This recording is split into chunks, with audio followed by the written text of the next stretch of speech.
Hello বন্ধুরা, তো দেখো আজকে রাতে বাইরে থেকে খাবার এনেছি। আজকে রান্না করব না। তো দেখো খাওয়া অলরেডি হয়ে গিয়েছে, তখন ক্যামেরা অন করেছি। তড়কা আর পাতলা পাতলা রুমালি রুটি গরম গরম, আর সঙ্গে আছে চাউমিন। চাউমিনটা এখনও ঢালিনি, মানে এটা আগে খেয়ে নেব, তারপর চাউমিনটাই করবো। ব্যাপক স্বাদ, দেখো এরকম নেব গরম গরম।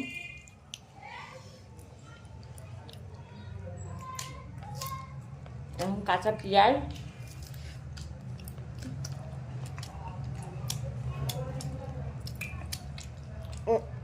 সেই স্বাদ।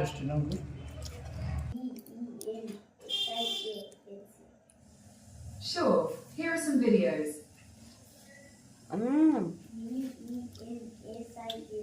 Okay, here are some videos. Heavy লাগছে।